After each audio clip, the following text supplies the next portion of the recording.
Para encerrar essa aula que nós estamos sobre conceitos fundamentais, nós temos a ideia de troca, tá?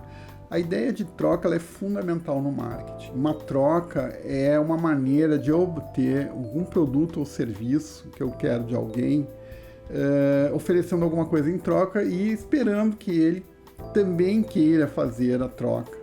Ou seja, convidando ele para trocar, dando uma liberdade para ele escolher realizar a troca ou não.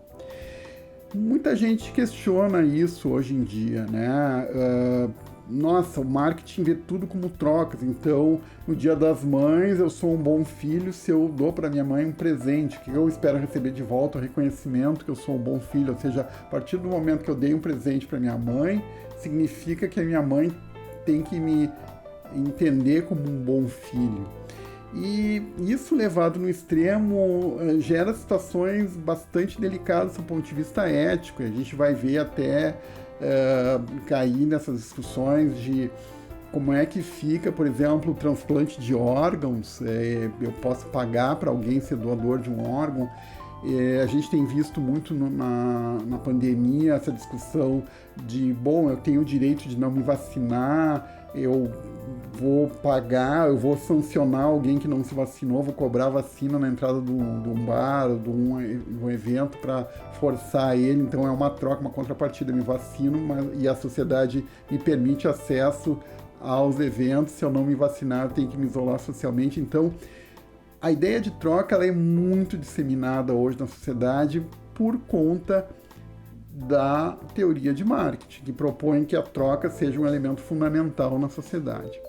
Antes de seguir nessa ideia, eu ainda quero esclarecer para vocês que existe a ideia de troca, de transação e relacionamento. Vamos explorar um pouquinho isso. A troca, então, é que eu expliquei para vocês. Eu tenho alguma coisa que não me faz falta se eu ceder, ou eu posso criar alguma coisa exatamente para ser trocado, que eu sei que vai agradar algumas outras pessoas. Essa outra pessoa que se agradou do que eu tenho para trocar me oferece uma contrapartida, nós realizamos a troca e os dois ficamos satisfeitos. A transação, pessoal, é a efetivação da troca, tá?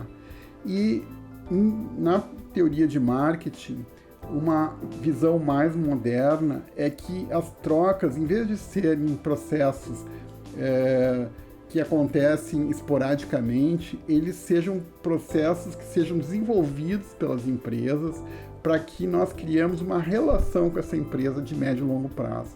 Ou seja, nós queremos, como profissionais de marketing, que o cliente entenda que a nossa empresa é competente para satisfazer as suas necessidades no longo prazo.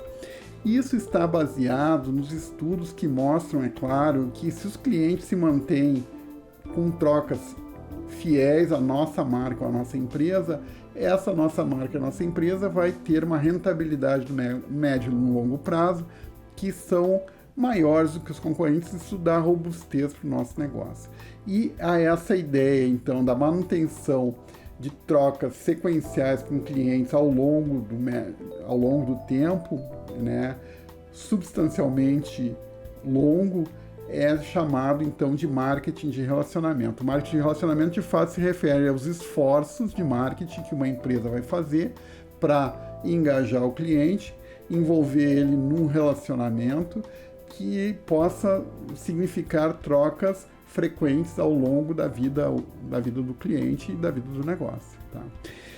Existe, pessoal, uma crítica muito grande a essa visão das pessoas, e eu concordo com isso. Imagina reduzir toda a nossa complexidade humana e a complexidade das nossas relações sociais a uma explicação de que todas as nossas ações sejam realizadas dentro de uma ideia de algum benefício que nós vamos obter para fazer determinadas ações, nos coloca como seres humanos extremamente objetivos para as coisas, muito imediatistas. Nós fazemos as coisas só para receber uma contrapartida. Nós não temos reconhecidas aí na nossa complexidade os fatores que nos levam a determinadas ações beneméritas, ações que nós fazemos voluntariamente para ajudar outras pessoas. A ideia por trás que está implícita nesse entendimento da troca é que eu sempre vou fazer uma boa ação pensando no retorno que eu possa ganhar. Alguns autores dizem, não, se eu pensar que eu vou ter um retorno na vida após morte, também é um retorno, estou fazendo para ter um retorno, ou seja, também estou fazendo uma troca, né? Não é assim que funciona. Essa visão de troca, ela precisa ser vista no seu contexto e precisa ser limitada a um determinado tipo. Embora eu tenha que dizer para vocês que realmente muita gente tenta explicar, por exemplo, as ações de ONGs, vamos pegar talvez Vida Urgente e façam estudos numa ONG, dando a entender que um voluntário de uma ONG está ali por alguma contrapartida e por isso que ele se engaja nessa causa. Nem que seja pela contrapartida da satisfação dele saber que ele vai estar trabalhando para uma melhoria da sociedade, né? Eu entendo que isso é uma visão limitada realmente, tá? As pessoas não são só movidas a interesses imediatos, elas têm outras formas bem mais complexas de comportamento que não podem ser explicadas só pelas trocas. Mas eu tenho que dizer para vocês que a troca é uma grande evolução social. Por que isso? Porque as sociedades mais primitivas que trabalhavam pouco com trocas, por várias razões, ou não tinham esse conceito de troca nas suas práticas, eles tinham basicamente duas formas de trabalhar. Ou a comunidade trabalhava toda ela em comum, então todo o esforço da comunidade era dividido igualmente entre todos os participantes dessa comunidade.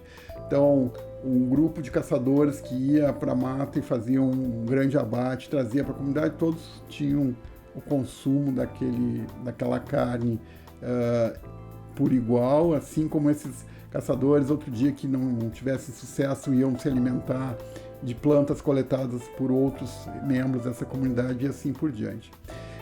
Tem muita gente que acha que essa é uma sociedade ideal, que bom seria, né, se eu não precisasse me responsabilizar pela minha alimentação, que eu pudesse dividir essa responsabilidade com uma sociedade.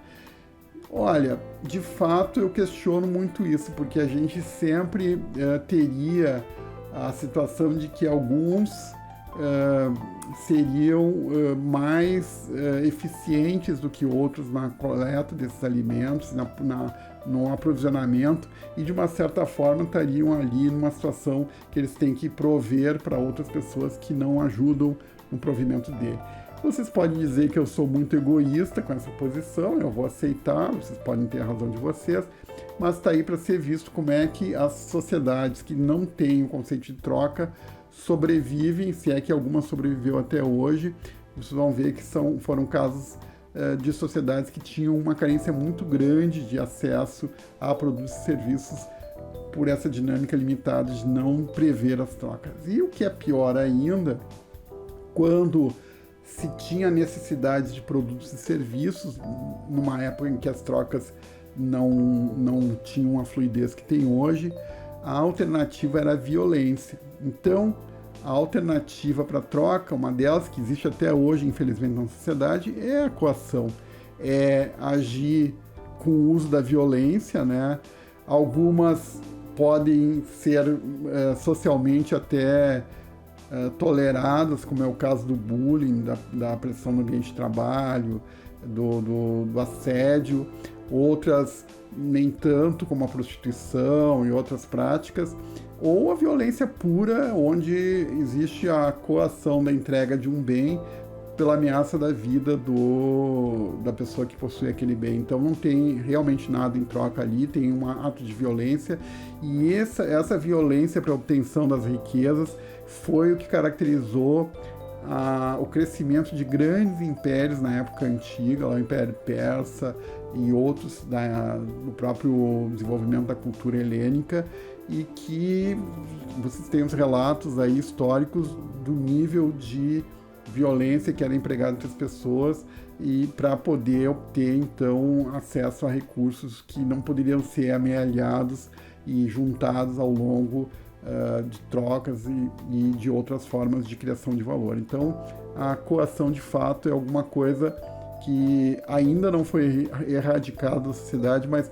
quando as pessoas pararem de assaltar e de ameaçar a vida das pessoas, sequestrar também está nessa categoria, ninguém vai sentir falta disso na sociedade, tá? Uma alternativa é a doação. A doação, então, é feita, né, sem um interesse. E aí vem a ideia que eu disse para vocês do presente, no Dia das Mães, e isso exige um raciocínio diferente. Né, tratar o presente do Dia das Mães como uma ação estritamente dentro do escopo de marketing não está adequado. A gente tem que ter outros elementos complementares para entender isso. Isso vale também para comportamentos na esfera mais religiosa, espiritual. Também precisamos de teorias que expliquem melhor isso. Se vocês tiverem interesse nesse assunto, convido vocês a lerem o material complementar que está no Moodle à disposição de vocês.